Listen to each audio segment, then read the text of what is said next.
എല്ലാവർക്കും നമസ്കാരം. എല്ലാവരും കാത്തിരിക്കുന്ന ഈ പുഴയും കടന്നിൻ്റെ ഇന്നത്തെ കഥയിലേക്ക് ഏവർക്കും സ്വാഗതം. എല്ലാവർക്കും നല്ലൊരു ദിവസം ആശംസിച്ചുകൊണ്ട് നമുക്ക് ഇന്നത്തെ കഥയിലേക്ക് പോകാം. അങ്ങനെ കാവേരിയും ഗംഗയും കൂടി കടയിലേക്ക് വരികയാണ്.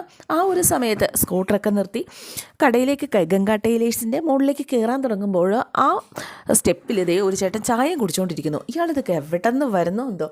ചേച്ചി അയ്യോ പാവമായിരിക്കും എന്ന് കാവേരി പറഞ്ഞു. പിന്നെ ഇയാൾ ഇതുപോലെയുള്ളവരാ ഇതിലേക്ക് കറങ്ങി നടന്നിട്ട് ആൾക്കാരറിയാതെ തലയെറുത്തോണ്ട് പോകുന്നത്. എൻ്റെ പൊന്നി ചേച്ചി ഗംഗാ ടൈലേഴ്സിലെ നിധിയൊന്നും കുഴിച്ചിട്ടില്ലല്ലോ, കുറച്ച് തുണിയല്ലേ ഉള്ളൂ, അതിപ്പോൾ ഭിക്ഷക്കാർക്ക് പോലും വേണ്ട, നടക്കങ്ങോട്ടെ. ഇതേ സമയം ആ മനുഷ്യൻ അവിടെ നിന്നും ആ സ്കൂട്ടിയുടെ താക്കോൽ ഇങ്ങനെ നോക്കുന്നുണ്ട് കേട്ടോ. എന്നിട്ട് ഇവരെ മുകളിലേക്ക് നോക്കുന്നുണ്ട്. ആ മനുഷ്യനെ കണ്ടാൽ എന്തോ ഒരു പന്തികേട് ഉണ്ട് എന്ന് തോന്നുന്നുണ്ട്. ഇതേ സമയം വിനീത് ആർക്കോ കൊടുക്കാനുള്ള ഡ്രസ്സ് പൊതിഞ്ഞുകൊണ്ട് ഇങ്ങനെ നിൽക്കുക. തീർന്നില്ല വിനീതേട്ടാ? കഴിഞ്ഞു, ഞാൻ വിളിക്കാൻ തുടങ്ങുമായിരുന്നു. എന്നാ ഇറങ്ങിയാലോ? അല്ല ചായ വല്ലതും കുടിക്കണോ? വേണ്ട, നമ്മളായിട്ട് ലേറ്റ് ആവണ്ട. ചാരുലത മേഡം പറഞ്ഞ സമയം 10 മണിയാണ്. അവർക്ക് കൊടുക്കാനുള്ളതൊക്കെ എടുത്തിട്ടുണ്ടല്ലോ അല്ലേ?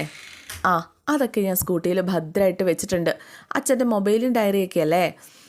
ഇതോടെ ജയബാലൻ്റെ ആ പിളകും. ആ മൊബൈലും ഡയറിയൊക്കെ ഇപ്പം പൊക്കിക്കൊണ്ട് പോയി കാണുക താഴെയുള്ള മനുഷ്യൻ.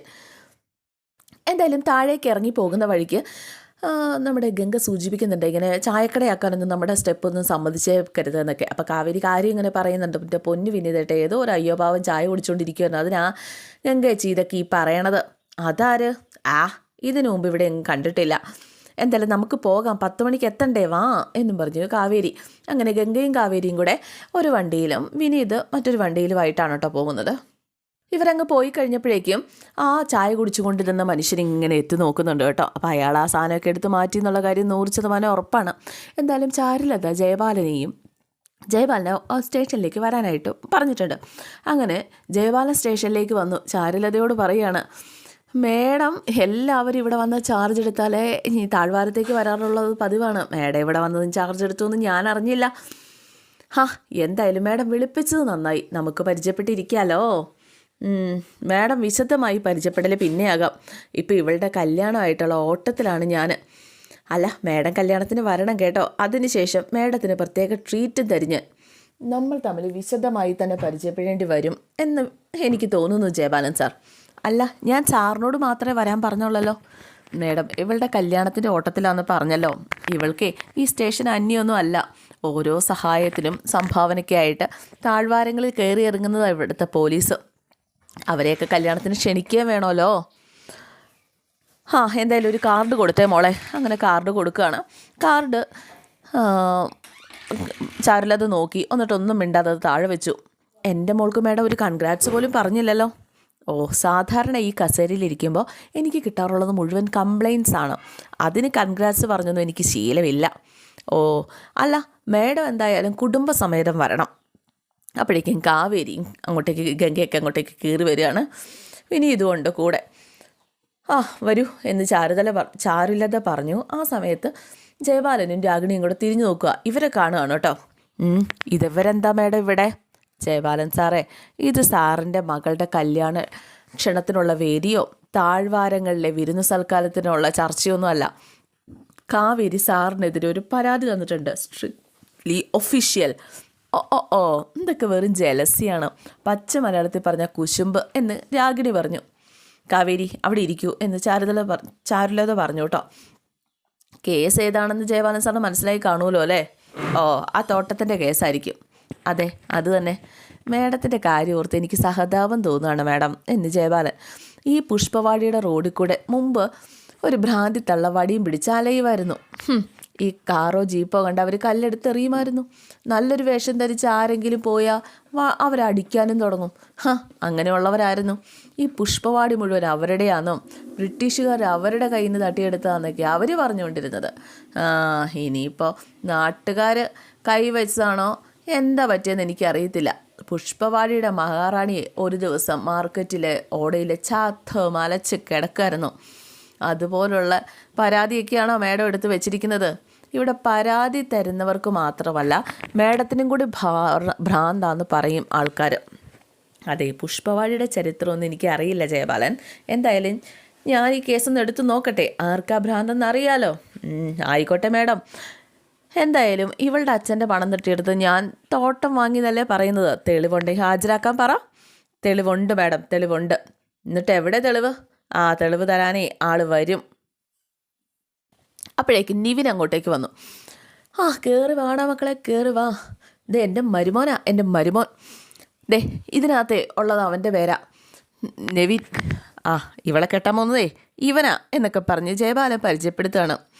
ഇത് ജയബാലൻ സാറിൻ്റെ കുടുംബയോഗം അല്ലെന്ന് ഞാൻ പറഞ്ഞു. ഇപ്പം അങ്ങനെ പറഞ്ഞാൽ എങ്ങനെയാ?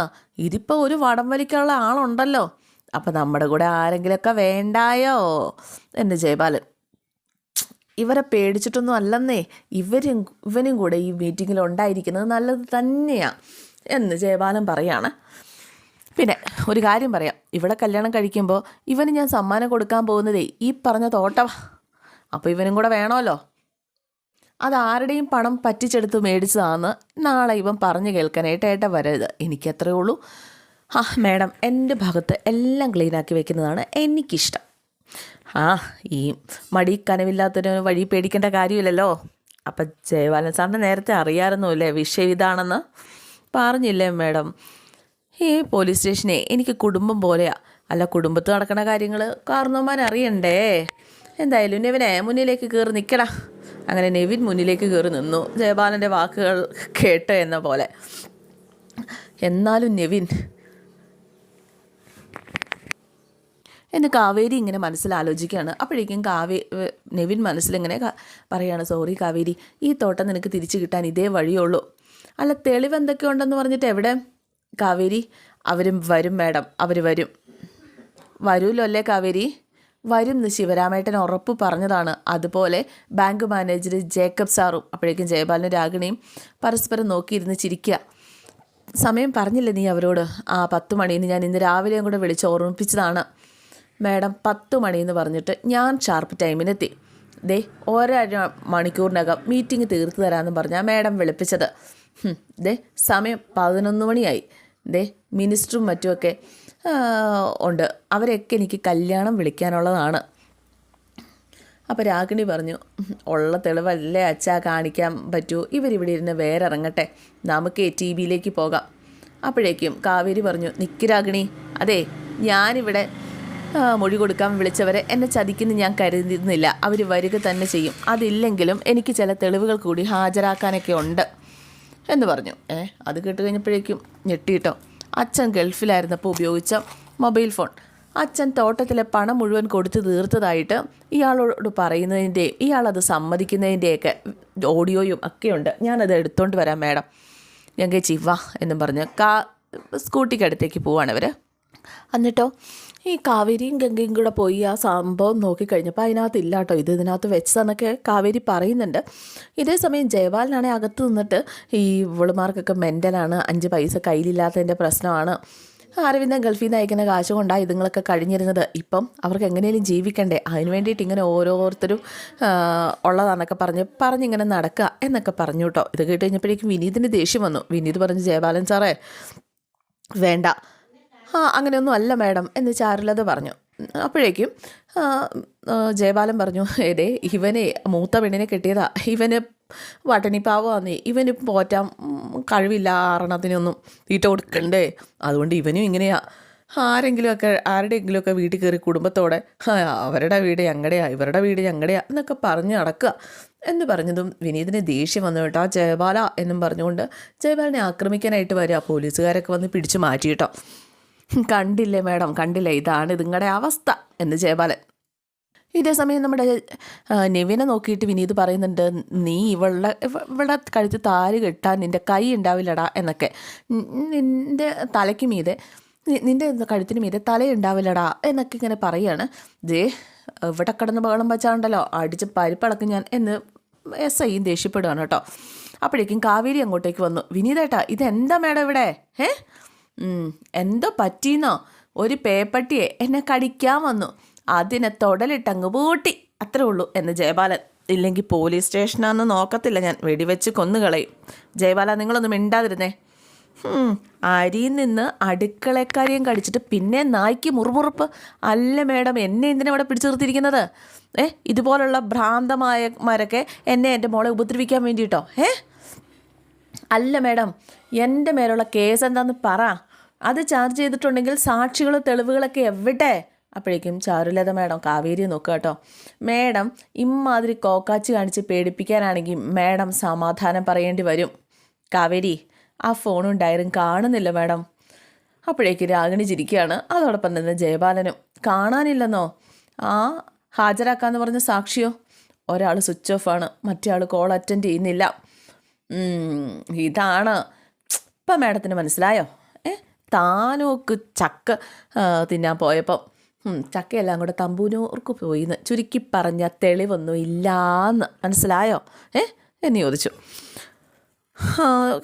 കാവേരിയും ഗംഗയൊക്കെ ആകെ തലയും താഴ്ത്തി ഇങ്ങനെ നിൽക്കുക.